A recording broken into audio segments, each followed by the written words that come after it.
Aujourd'hui, je te raconte ta rencontre avec la spiritualité. Il était une fois, ton histoire, toi, tes événements déclencheurs. Mais avant, générique.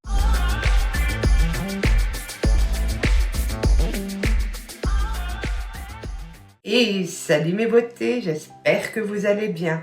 Je suis Gaïari, bienvenue vers la meilleure version de toi-même.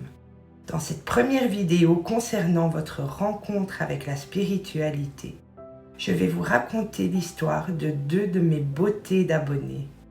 Si vous vous demandez pourquoi ces vidéos de confidence, je vous mets ici en haut la vidéo d'où cette aventure a commencé. N'hésitez pas à la regarder avant pour comprendre pour les personnes ne l'ayant pas encore visionnée. Voici notre première confidence. Bonsoir Gaïa, belle et douce Gaïa d'amour. Tu te reconnaîtras ma beauté, je t'envoie des bisous et je te remercie infiniment pour ton récit et ta confidence. Je me suis rapprochée de la spiritualité lorsque j'étais ado. J'ai eu une enfance difficile et l'adolescence n'a pas été bien mieux.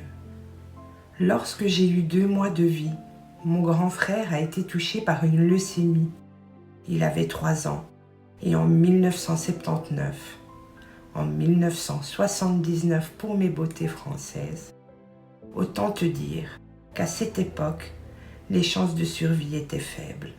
Mes parents m'ont alors confié à ma grand-mère maternelle, un oncle et une tante, tous les deux frères et sœurs, écorchés de la vie, vivant avec leur maman.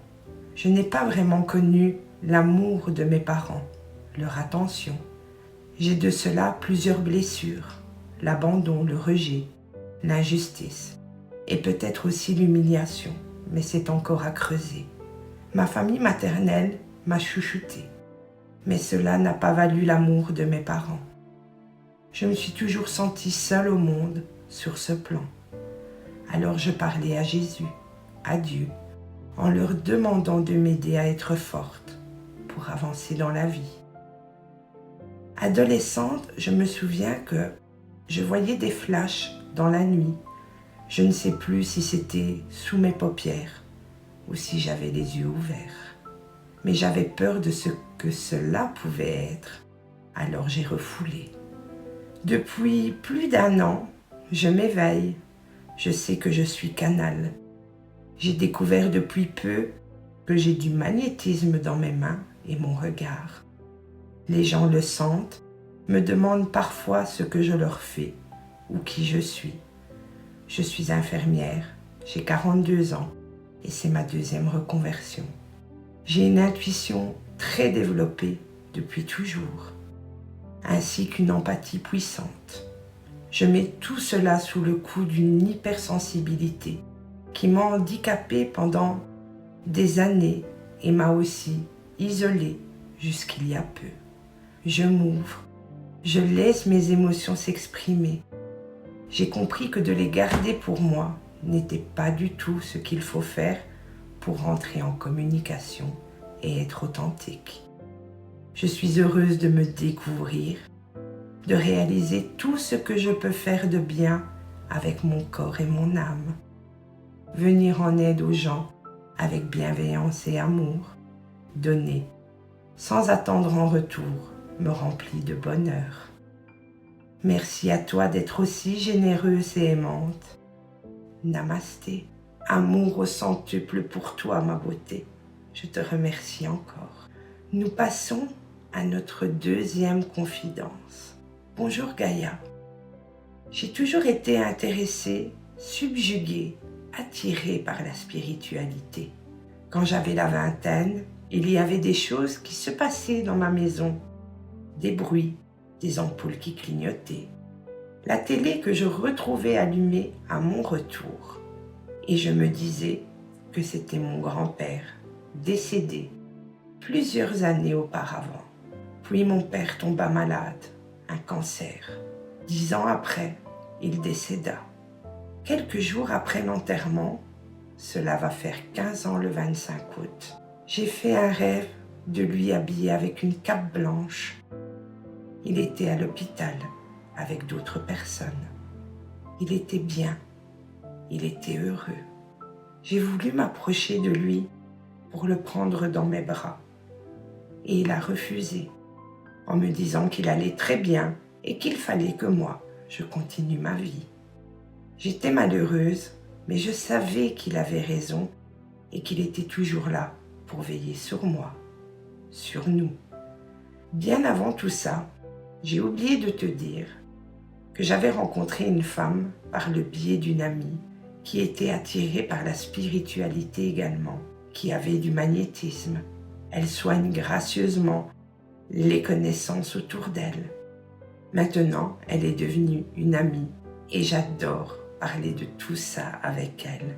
Elle m'a beaucoup aidée dans les moments pas faciles. Suite à ça, il y a eu 10 ans hier, ma fille a été victime d'un accident de la route en scooter avec une bande d'amis. Ils dormaient tous à la maison le soir du 15 août.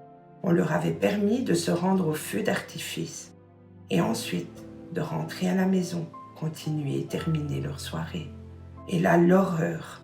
Dans l'accident, elle a perdu 2 amis, fauchés par un camion, 2 jumeaux. Elle a mis du temps à s'en remettre.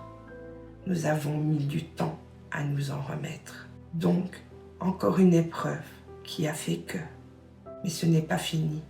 Il y a 2 ans, ma dernière fille qui a 22 ans partait à l'école en voiture. Elle s'est faite percuter de plein fouet par une autre voiture, transportée par hélicoptère. Et là, quand les gendarmes sont venus me la prendre, tout s'est écroulé en quelques secondes. Tu sais, Gaïa, nous habitons sur une île. Et quand nous entendons un hélicoptère, nous savons que ce n'est pas spécialement bon. Elle est restée 5 jours en soins intensifs.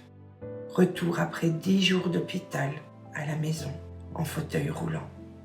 Elle s'en est très bien sortie. Elle est en pleine forme. Et nous en sommes heureux, ma beauté. Et la dernière, pour moi, qui fut une épreuve, a été le premier confinement, où tout a changé. On ne pouvait plus sortir. La peur, même la psychose était là. Donc, pour passer le temps, je me suis mise au yoga, qui a été déclencheur. Je suis des cours via Zoom. Et de là, Instagram.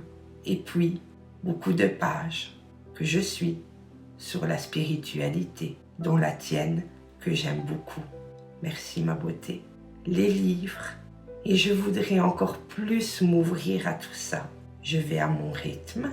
Je ne sais pas trop où je vais, mais j'y vais. Et j'adore cela. Voilà ma Gaïa, mon chemin, mais très contente d'avoir connu la spiritualité. Je remercie encore une fois mes 2 beautés pour leur témoignage poignant. Il faut beaucoup de force et de courage pour se confier. J'ai pu lire un article il y a de ça très peu de temps où un philosophe disait « Ne racontez pas vos histoires, ne racontez pas vos problèmes, car 95% des personnes s'en moquent, 4% sont heureux que vous les ayez, 1% auront de l'empathie pour vous. » Cela est peut-être vrai, mais moi, grande amoureuse de l'amour, pensant que le vrai amour est capable de tout guérir. Je pense également que lorsque nous tendons l'oreille, nous le faisons pour répondre et non pas pour écouter.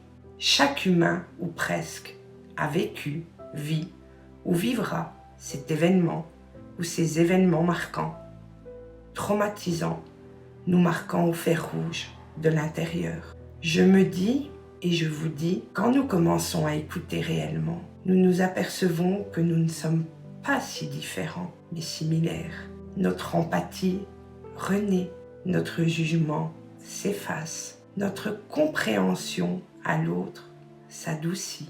Dans notre premier témoignage, notre beauté nous parle de blessures. Et c'est un sujet très intéressant. Il existe 5 blessures. Je vous en ferai une vidéo très prochainement. Avec chacune de ces blessures vient un masque que nous portons, un mécanisme de défense qui nous pousse à agir inconsciemment. Agissement que souvent, dans les 2 sens d'ailleurs, de vous aux autres et des autres à vous, brouille la compréhension et la communication.